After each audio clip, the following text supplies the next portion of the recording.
SLBC tunnel విషయంలో కాంగ్రెస్ ప్రభుత్వంపై సంచలన ఆరోపణలు చేశారు BJP MLA Payal Shankar.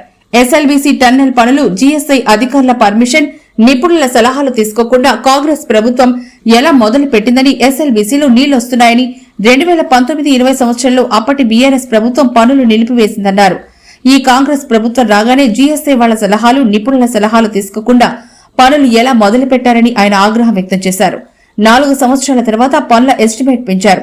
కాంట్రాక్టర్లతో agreement చేసుకున్నారని, ఎస్ఎల్బీసీ మీద 2 వాగులు ప్రవహిస్తున్నాయని, ఆ వాగుల నీళ్లు టన్నెల్లో ఊరుతున్నాయని, గత ప్రభుత్వం పనులు ఆపేస్తే 4 సంవత్సరాల తర్వాత ఎలాంటి సలహాలు తీసుకోకుండా ఈ ప్రభుత్వం పనులు ప్రారంభించిందన్నారు.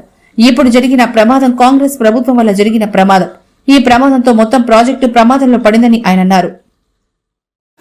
ఎస్ఎల్బీసీలో మీరు చేసినటువంటి వ్యవహారం ఏది?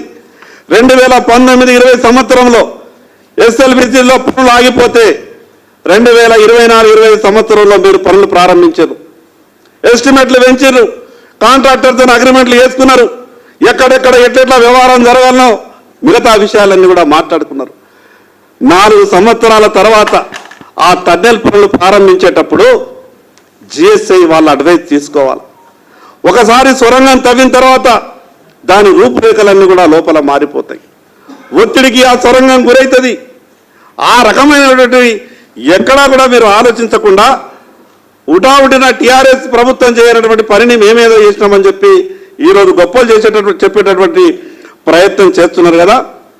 ఎస్ఎల్బీసీ దానిపైన 2 వాగులు ఉన్నాయి, మల్లెల వాగు, నల్లవాగు. ఆ 2 వాగులు ఎస్ఎల్బీసీ పైన పారుతున్నప్పుడు 450 మీటర్లు తక్కువ దాంట్లో డౌన్లో ఉన్నది.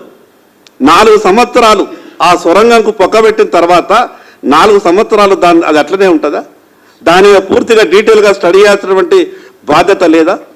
ఈరోజు జరిగినటువంటి దుర్ఘటన మీద ఇది కేవలం ఈరోజు దుర్ఘటనే కాదు, ఈ ప్రమాదం కాదు, ఆ ప్రాజెక్టు మొత్తం కూడా ప్రమాదంలో పడేటటువంటి అవకాశం ఉన్నది. అది ఎక్కడికో వెళ్ళింది. చివరిగా 20-25% మిగిలి ఉన్నటువంటి ఆ పనులు ఒక గందరగోళంగా తయారయ్యేటటువంటి పరిస్థితి ఉన్నది.